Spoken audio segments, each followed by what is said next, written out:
Hello students, welcome back to my channel. आज हम पढ़ने वाले हैं types of accounting.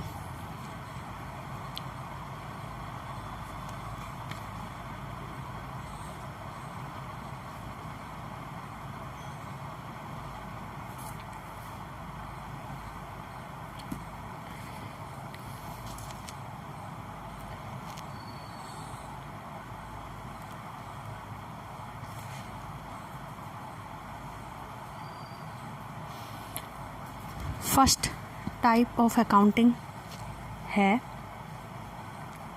Financial accounting. Financial accounting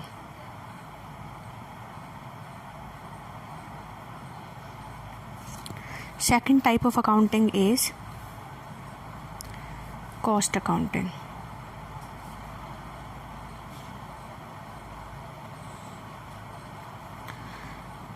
And third account is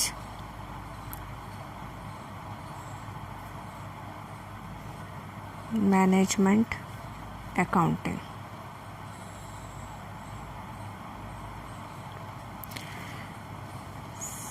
Fourth type of accounting is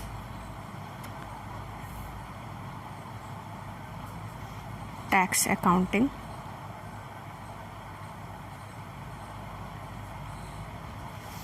And fifth type of accounting is social responsibility accounting.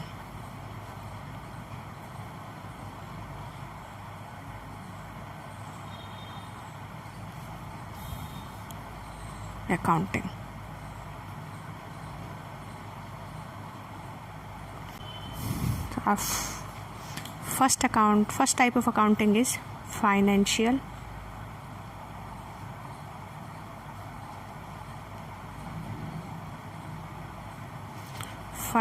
Accounting. अब financial accounting क्या होती है?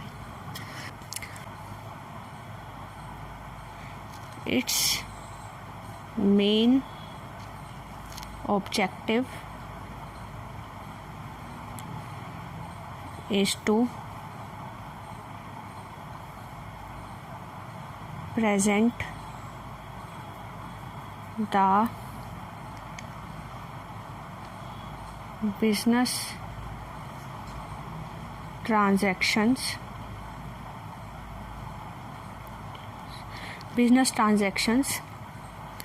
systematically.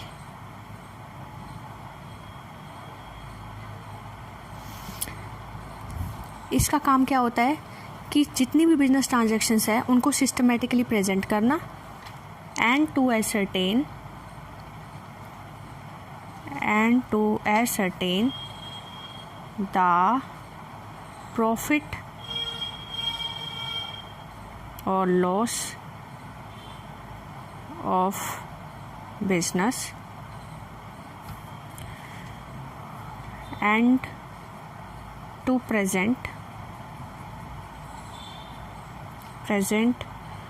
the financial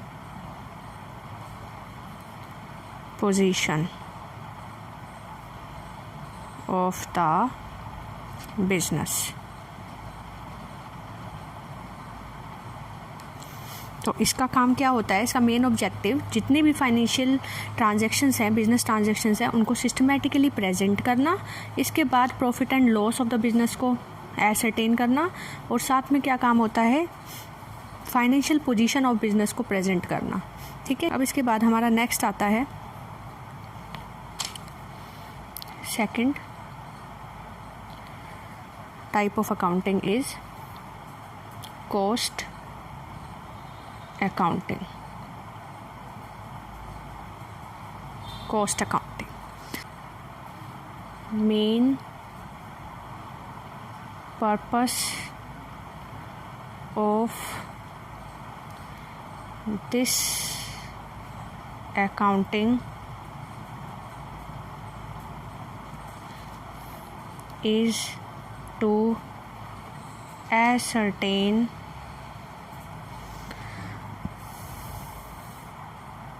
the total cost total cost and per unit cost of goods produced. इसका main objective क्या होता है cost accounting का? इसका मेन ऑब्जेक्टिव है to ascertain the total cost and per unit cost of goods produced, कि जो भी बिज़नेस के अंदर गुड्स प्रोड्यूस की गई है उनकी टोटल कॉस्ट क्या है, उन्हें कितने खर्चे पर बनाया गया, ठीक है, और एक गुड को तैयार करने में टोटल हमारा कितना खर्चा आया, ये कॉस्ट अकाउंटिंग हमें बताती है। अब इसके बाद हमारा आती है third type of accounting is management accounting. Management accounting, management accounting का मेन पर्पस क्या होता है? इसका मेन पर्पस होता है कि अकाउंटिंग इन्फॉर्मेशन को इस तरीके से प्रेजेंट करना ताकि वो मैनेजमेंट को असिस्ट कर सके डिसीजन मेकिंग में। तो हम क्या लिखेंगे? The main purpose of this accounting is to present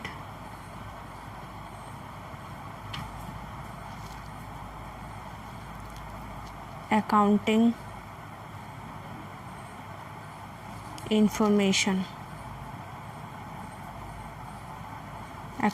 information.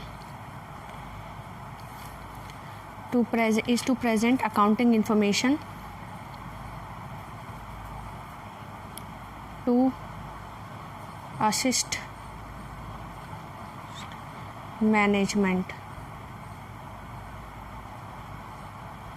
assist management in decision making.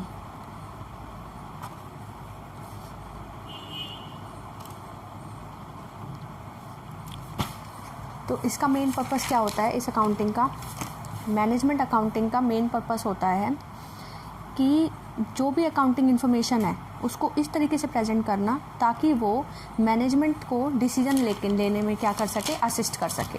ये काम होता है हमारा मैनेजमेंट अकाउंटिंग का। Of accounting is tax accounting. Tax accounting,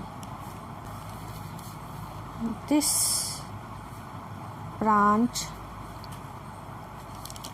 branch of accounting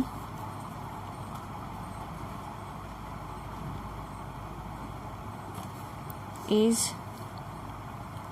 used for tax purpose.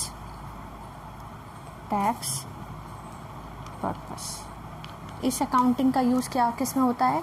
Tax purpose के लिए होता है कि जीएसटी को एसरटेन करना, ठीक है, इनकम टैक्स को एसरटेन करना, ठीक है, उसे हम क्या बोलते हैं? Tax accounting. इसमें हम बेसिकली जीएसटी के बारे में पढ़ते हैं, income tax, different types of taxes इसमें हम पढ़ते हैं, ठीक है। Fifth type of accounting is social responsibility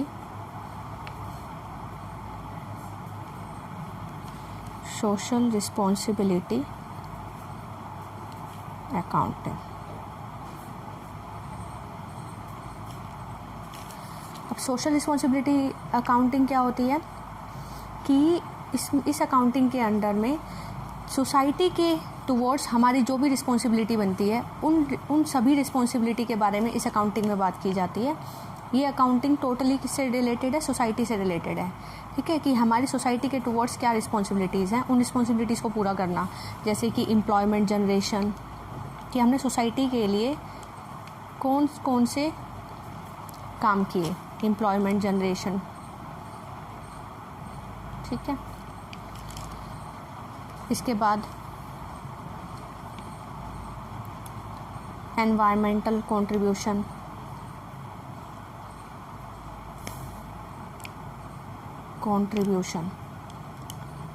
environmental contribution, ठीक है। कि हमने एनवायरनमेंट को सुधारने के लिए कौन सा कंट्रीब्यूट किया, ठीक है, उसके एम्प्लॉयमेंट को जनरेट करने में हमने क्या हेल्प की। इसके बाद हमारा नेक्स्ट आता है कि प्राइसेस किस तरीके से हमने सेटअप किए हैं ताकि हम कस्टमर्स को ज़्यादा से ज़्यादा सेटिस्फाई कर सकें। इसके अलावा गुड क्वालिटी प्रोडक्ट प्रोवाइड करके हम सोसाइटी को क्या कर सकते हैं, सोसाइटी के टुवर्ड्स अपनी रिस्पॉन्सिबिलिटी को पूरा कर सकते हैं। गुड क्वालिटी प्रोडक्ट्स,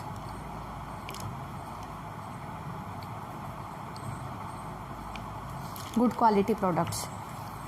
तो ये सारी चीज़ें क्या हैं, ये सोशल रिस्पॉन्सिबिलिटी अकाउंटिंग में आ जाता है कि इसमें हमारा टोटल कितनी खर्चा हुआ जो कि हमने सोसाइटी के बेनिफिट के लिए किए थे। तो ये सारी चीज़ें हमारी किसके अंडर में आ जाती है, सोशल रिस्पॉन्सिबिलिटी अकाउंटिंग के अंदर आ जाता है। अब एक बार हम रिवाइज कर लेते हैं। हमारी टाइप्स ऑफ अकाउंटिंग में सबसे पहले अकाउंटिंग फाइनेंशियल अकाउंटिंग है, दूसरी cost accounting, third is management accounting, fourth is tax accounting and fifth is social responsibility accounting. अब हमारी फर्स्ट अकाउंटिंग आती है फाइनेंशियल अकाउंटिंग। इसका मेन ऑब्जेक्टिव क्या होता है, is to present the business transaction systematically. जितनी भी ट्रांजैक्शन है बिजनेस की, उन सभी बिजनेस ट्रांजैक्शंस को सिस्टमेटिकली प्रेजेंट करना ही फाइनेंशियल अकाउंटिंग का मेन ऑब्जेक्टिव होता है। और इनको सिस्टमेटिकली प्रेजेंट करके एसर्टेन करना होता है कि प्रॉफिट एंड लॉस बिजनेस ने कितना अर्न किया और इसके बाद बिज़नेस की फाइनेंशियल पोजीशन कैसी है, ये फाइनेंशियल अकाउंटिंग हमें बताती है। इसके बाद आता है कॉस्ट अकाउंटिंग।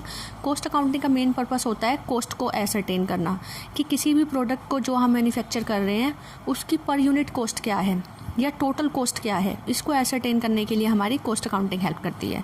इसके बाद हमारी नेक्स्ट आती है मैनेजमेंट अकाउंटिंग। मैनेजमेंट अकाउंटिंग का मेन पर्पस होता है मैनेजमेंट को असिस्ट करना डिसीजन मेकिंग में, कि अकाउंटिंग इन्फॉर्मेशन को इस तरीके से प्रेजेंट करना ताकि वो क्या कर सके, मैनेजमेंट को असिस्ट कर सके डिसीजन मेकिंग में। हमारा आता है tax accounting. This branch is related to the tax purpose, ठीक है। ये अकाउंटिंग हमारी टैक्स रिलेटेड अकाउंटिंग करती है। इसके अंदर हम जीएसटी एसर्टेन करते हैं, इनकम टैक्स के बारे में पढ़ते हैं, ये होती है हमारी टैक्स अकाउंटिंग, ठीक है। इसके बाद टैक्स अकाउंटिंग के बाद हमारी आ जाती है social responsibility accounting. Social responsibility accounting में हम सोसाइटी के टुवर्ड्स अपनी रिस्पॉन्सिबिलिटीज़ के बारे में पढ़ते हैं कि इस अकाउंटिंग में हमने सोसाइटी के लिए कौन कौन से कार्य किए, वो सारी चीज़ें हम किसके अंदर पढ़ते हैं, इसके अंदर सोशल रिस्पॉन्सिबिलिटी अकाउंटिंग में पढ़ते हैं। हमारा नेक्स्ट टॉपिक है क्वालिटेटिव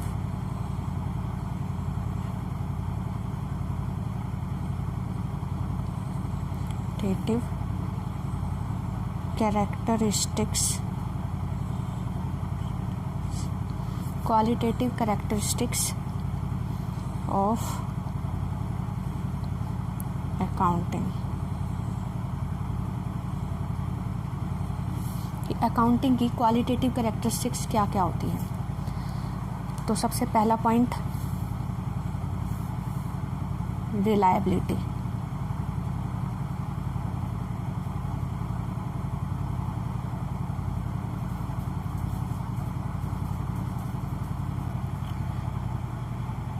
अकाउंटिंग इंफॉर्मेशन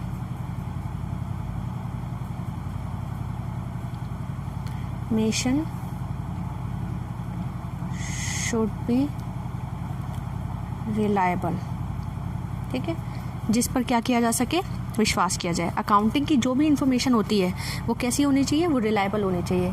और अब रिलायबिलिटी कैसे अकाउंटिंग पर हम कैसे जनरेट करती है अकाउंटिंग रिलायबिलिटी। अकाउंटिंग जब जो भी चीज़ें हम ट्रांजैक्शंस करते हैं उन ट्रांजैक्शन से रिलेटेड कुछ डॉक्यूमेंट्स होते हैं जो कि उन ट्रांजैक्शंस को वेरीफाई करते हैं, ठीक है। जो भी बिजनेस में ट्रांजैक्शंस होती हैं उन ट्रांजैक्शन से रिलेटेड, सभी ट्रांजैक्शन से रिलेटेड क्या होते हैं, डॉक्यूमेंट्स होते हैं। और वो डॉक्यूमेंट्स ही अकाउंटिंग की जितनी भी ट्रांजैक्शन है उनको क्या करते हैं, वेरीफाई करते हैं कि ये ट्रांजैक्शंस क्या हैं, रियल हैं, ठीक है। ये क्योंकि अकाउंटिंग की जो भी इंफॉर्मेशन हमें प्रोवाइड की जाती है जो भी वो सारे डॉक्यूमेंट से वेरीफाइड होती हैं, जिसमें जैसे कि हम वाउचर तैयार करते हैं, अभी इसके बारे में आप आगे पढ़ेंगे। ये एक डॉक्यूमेंट है जो कि क्या करता है, हर ट्रांजैक्शन को वेरीफाई करता है। वाउचर होते हैं, इसके बाद हमारा डेबिट नोट होता है, क्रेडिट नोट होते हैं, ये सारे क्या हैं, ये कुछ डॉक्यूमेंट्स हैं जो कि क्या करते हैं, किसी भी ट्रांजैक्शन को वेरीफाई करते हैं कि वो ट्रांजैक्शन क्या है, पूरी तरीके से रिलायबल है। ठीक है, तो अकाउंटिंग इन्फॉर्मेशन कैसी होनी चाहिए, रिलायबल होनी चाहिए। अब इसके बाद हमारा सेकंड आता है, रिलायबिलिटी के बाद relevance.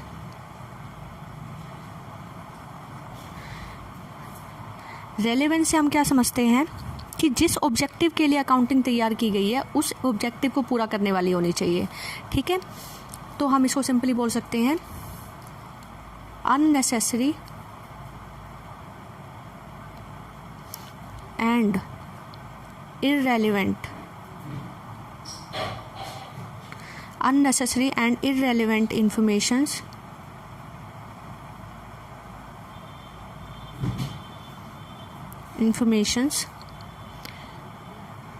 should be ignored।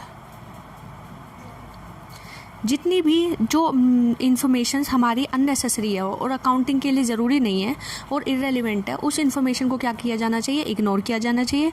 Only relevant information जिन पर डिसीजंस बेस्ड हैं उन्हीं इन्फॉर्मेशन को डिस्क्लोज किया जाना चाहिए। इसको हम बोलते हैं relevance.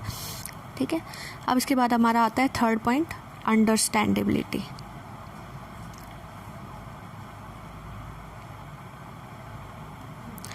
Understandability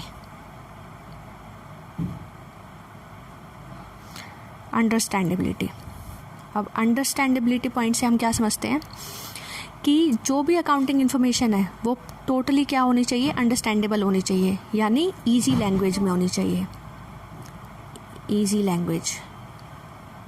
easy language should be used while doing accounting.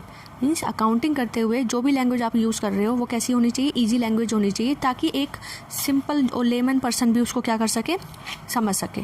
ठीक है, तो अकाउंटिंग क्या होनी चाहिए, अंडरस्टैंडेबल होनी चाहिए। उसके अंदर बहुत ज़्यादा टेक्निकल वर्ड्स यूज़ नहीं होने चाहिए। ठीक है, उसकी टर्मिनोलॉजी बहुत ईजी होनी चाहिए। ठीक है, तो उसे हम बोलते हैं अंडरस्टैंडेबिलिटी। अब इसके बाद हमारा फोर्थ आता है कंपेरेबिलिटी।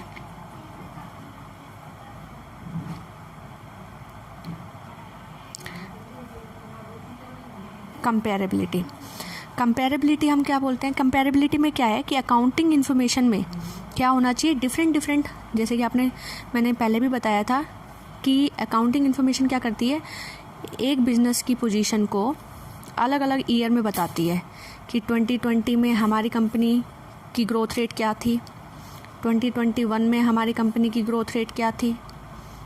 ठीक है, 2022 में हमारी कंपनी की ग्रोथ रेट क्या थी। तो इस तरीके से कंपैरिजन करना क्या हो जाता है, आसान हो जाता है। ठीक है, तो इसे हम क्या बोलते हैं, कंपेरेबिलिटी। कि अकाउंटिंग इन्फॉर्मेशन जो भी है वो क्या होनी चाहिए, काफ़ी सारे रिलेटेड ईयर्स की इन्फॉर्मेशन प्रोवाइड की जानी चाहिए, ताकि जिससे क्या हो सके, उनको कंपेयर करना आसान हो सके और जिसके बेस पर मैनेजमेंट डिसीजन ले सके अपने फ्यूचर के। ठीक है, इसके बाद हमारा फिफ्थ पॉइंट आता है कंपेरेबिलिटी के बाद, फेथफुल प्रेजेंटेशन। फेथफुल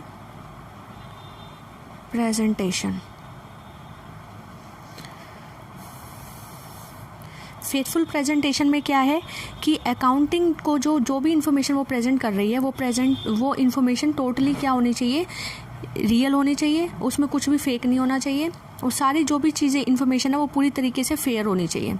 ठीक है, तो अकाउंटिंग इंफॉर्मेशंस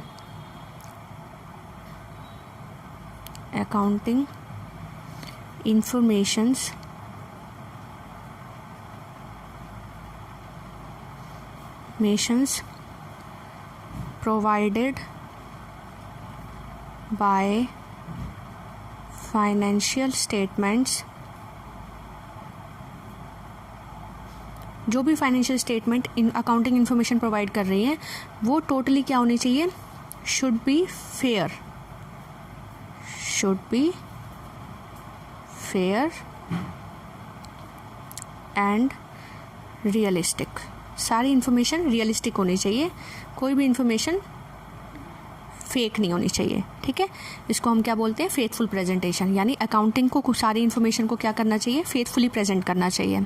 तो ये थे हमारे क्वालिटेटिव कैरेक्टरिस्टिक्स ऑफ अकाउंटिंग। सबसे पहला क्वालिटेटिव कैरेक्टरिस्टिक्स ऑफ अकाउंटिंग में सबसे पहली कैरेक्टरिस्टिक्स थी रिलायबिलिटी, कि अकाउंटिंग शुड बी रिलायबल होनी चाहिए अकाउंटिंग। ठीक है, अकाउंटिंग जो भी अकाउंटिंग हम करते हैं, जो भी ट्रांजैक्शंस को हम रिकॉर्ड करते हैं, वो ट्रांजैक्शंस क्या होने चाहिए, डॉक्यूमेंट से वेरीफाइड होने चाहिए, ताकि जो भी इंफॉर्मेशन अकाउंटिंग से हमें मिले वो टोटली क्या हो, रिलायबल हो। इसके बाद रेलिवेंस में क्या है कि जिस पर्पस के लिए अकाउंटिंग की जाए उस पर्पस को पूरा करने वाली होनी चाहिए। ठीक है, जिस ऑब्जेक्टिव से उस अकाउंट्स को तैयार किया गया है उन ऑब्जेक्टिव्स को कंप्लीट करने वाली होनी चाहिए। इररेलेवेंट और अननेसेसरी इन्फॉर्मेशन को क्या कर देना चाहिए, इग्नोर कर देना चाहिए। ठीक है, इसके बाद आती है understandability. Accounting should be understandable, accounting हमेशा अंडरस्टैंडेबल होनी चाहिए, ईजी लैंग्वेज में होनी चाहिए, उसकी टर्मिनोलॉजी इतनी डिफिकल्ट नहीं होनी चाहिए कि उसे एक लेमन पर्सन समझ ना सके। ठीक है, तो अकाउंटिंग कैसी होनी चाहिए, अंडरस्टैंडेबल। इसके बाद कंपेरेबिलिटी, कि हमारी अकाउंटिंग जो इन्फॉर्मेशन है वो डिफरेंट ईयर्स की प्रोवाइड की जानी चाहिए, ताकि उससे हम क्या कर सकें, कंपेयर कर सकें डिफरेंट ईयर्स की अपनी कंपनी की ग्रोथ के बारे में, या फिर फाइनेंशियल पोजीशन को हम क्या कर सकें, कंपेयर कर सकें, जिससे कि हम फ्यूचर में जो भी डिसीजंस लेने हैं उस पर उनके बेस पर डिसीजन लिए जा सकें। इसके बाद फेथफुल प्रेजेंटेशन, कि अकाउंटिंग को हमेशा जो भी इन्फॉर्मेशन प्रोवाइड करती है अकाउंटिंग, वो सारी इन्फॉर्मेशन कैसी होनी चाहिए, रियलिस्टिक और फेयर होनी चाहिए। ठीक है, कुछ भी उसके अंदर फेक नहीं होना चाहिए, या कुछ भी मिस रिप्रेजेंटिंग नहीं होना चाहिए।